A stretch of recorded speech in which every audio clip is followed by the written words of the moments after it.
बिस्मिल्लाहिर्रहमानिर्रहीम। Welcome to my channel. आज मैं आपको एक और बहुत ही मज़ेदार और बहुत ही डिफरेंट सी रेसिपी बनाना सिखा रही हूँ। आज हम बना रहे हैं कटवा गोश्त।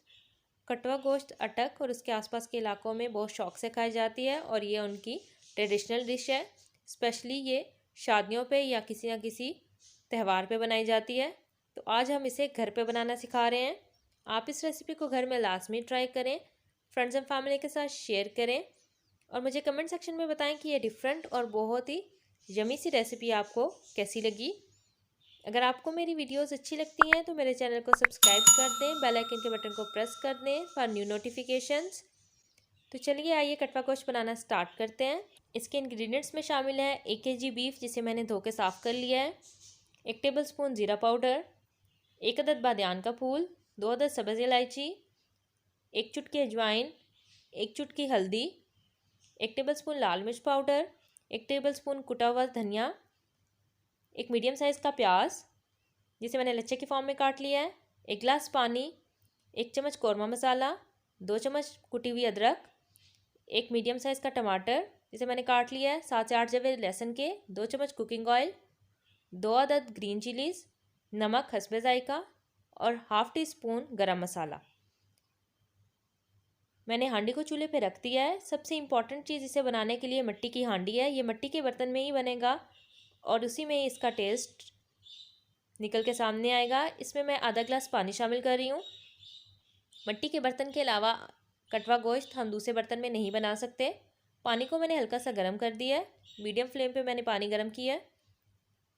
अब हम इसमें 1 केजी बीफ ऐड कर रहे हैं।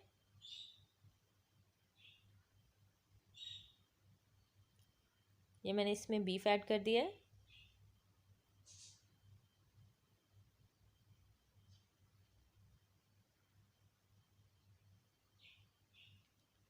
इसके बाद हम इसमें 2 अदद सब्ज़ इलायची, 1 अदद बादियान का फूल, ज़ीरा पाउडर, कुटा हुआ साबुत सफ़ेद धनिया, 1 चुटकी हल्दी, बहुत ज़्यादा हल्दी हमने इसमें इस्तेमाल नहीं करनी, 1 चुटकी अजवाइन। अजवाइन इसका बादीपन ख़त्म करेगी और खाने को ज़ूद हज़म बनाएगी। इसके बाद हम इसमें 1 टेबलस्पून लाल मिर्च पाउडर शामिल करेंगे।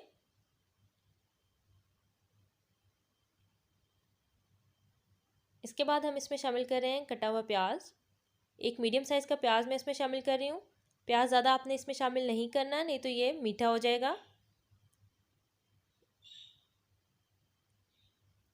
कुटी हुई अदरक जिसमें मैंने 1 चम्मच पानी शामिल कर दिया था।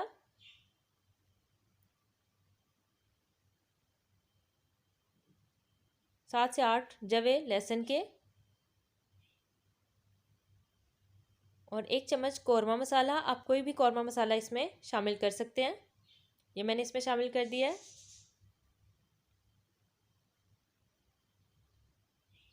तमाम इंग्रेडिएंट्स इसमें शामिल हो चुके हैं। अब मैं इस पर ढक्कन देके इसे तकरीबन 45 मिनट के लिए मीडियम फ्लेम पे पका लूँगी।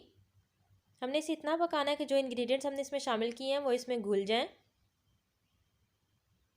ढक्कन देके मैं इसे 45 मिनट के लिए मीडियम फ्लेम पे पका रही हूँ।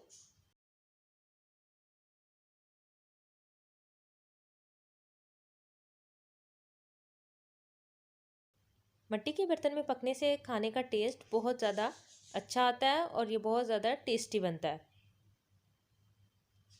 45 मिनट के बाद इसका कवर हटा के देखते हैं। ये देखें, जो हमने इंग्रेडिएंट्स इसमें शामिल किए थे वो गल चुके हैं।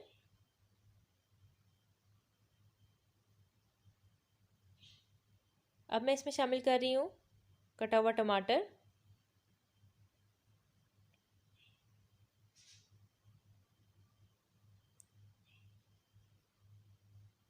नमक, 1 टेबलस्पून मैंने नमक शामिल किया। आप अपने टेस्ट के अकॉर्डिंग इसे कम या ज़्यादा कर सकते हैं।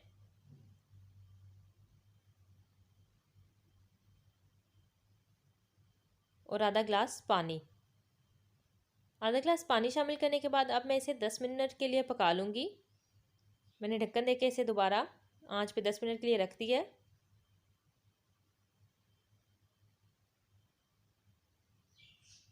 अब हम ढक्कन को उतार लेंगे। ये देखें टमाटर तकरीबन गल चुके हैं। अब हम चम्मच की मदद से इसे पका लेंगे।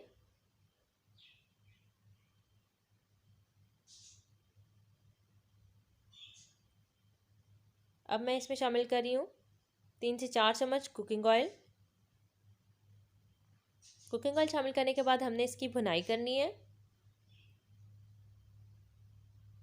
खाने का टेस्ट और फ्लेवर सबसे ज़्यादा भुनाई में निकल के सामने आता है, तो भुनाई करते हुए आपने ख्याल रखना है कि आप काफ़ी अच्छे तरीके से इसकी भुनाई करें। 7 से 8 मिनट के लिए मैं इसकी भुनाई कर लूँगी।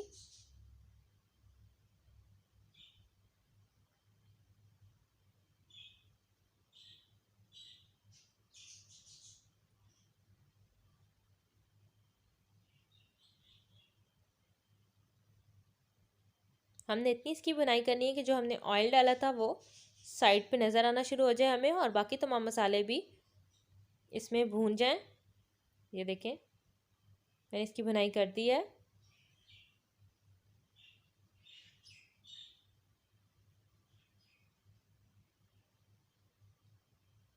और ऑयल हमें किनारे पे नज़र आना शुरू हो गया है। अब मैं इसमें शामिल कर रही हूँ 1 गिलास पानी।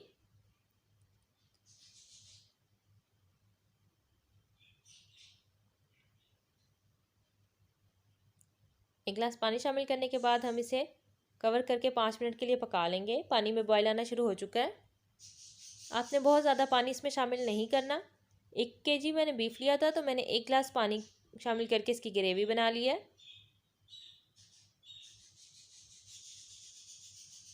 अब मैं इसमें शामिल कर रही हूँ 2 अदद सब्ज़ मिर्च,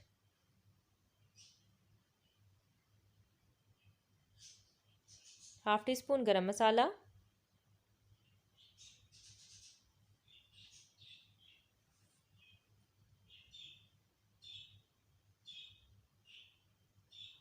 थोड़ा सा मैंने नमक और शामिल किया है इसमें।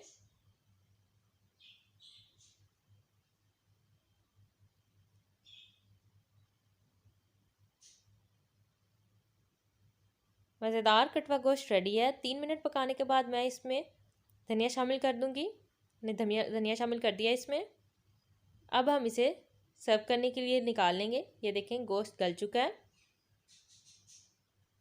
और बहुत ही प्यारी इसकी खुशबू आ रही है। अब हम इसको सर्विंग डिश में निकाल लेंगे।